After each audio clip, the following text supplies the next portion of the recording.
Aujourd'hui, je vais te parler de la distillerie Charbon et de son nouvel alcool de sésame.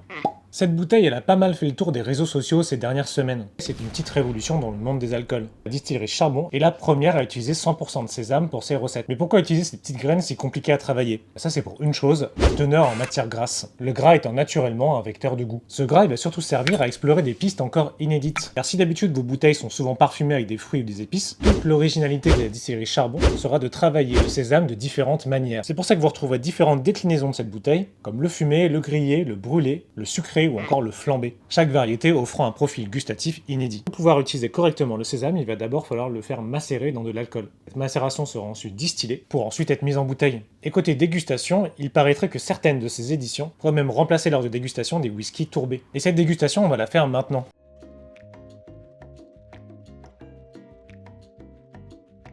Le sésame étant naturellement gras, ses arômes vont être très lourds, ce qui veut dire que les notes d'alcool plus volatiles auront tendance à s'exprimer plus rapidement. On va donc devoir attendre une petite minute avant de pouvoir déguster notre verre correctement. On va donc commencer la dégustation dans l'ordre que m'a indiqué le créateur. C'est par le grillé, embouteillé à 54 degrés. Alors déjà en nez, c'est assez subtil, on a vraiment l'impression d'avoir du sésame.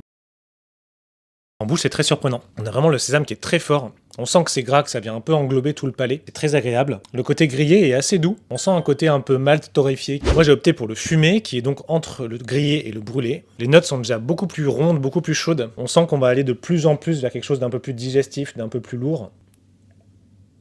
C'est plus sucré. La fumée est vraiment dominante. On a vraiment l'impression d'avoir un whisky fumé. Moi, les whisky fumés, les whisky tourbés, c'est vraiment mes préférés. Et on a un peu cette sensation. Alors, il y a quand même le sésame qui est vraiment différent d'un whisky, mais on sent quand même que ça se rapproche pas mal. Et franchement, à l'aveugle, entre un whisky fumé, un mezcal et un sésame fumé, je suis pas sûr qu'on retrouve. On va ensuite passer au brûlé, qui est donc un peu le pendant du whisky tourbé.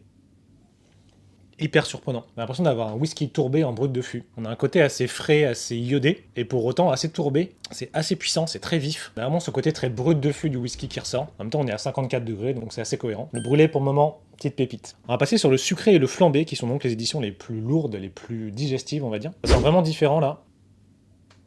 Ah là, c'est vraiment une tartine de sésame, là. C'est vraiment beaucoup plus sucré. On a un côté un peu plus rhum, on va dire. Rhum sans le côté liquoreux, très parfumé en sésame, mais pour autant sucré. C'est vraiment différent du brûlé. Le delta de goût se fait vraiment à ce niveau-là. Et on va finir par le flambé.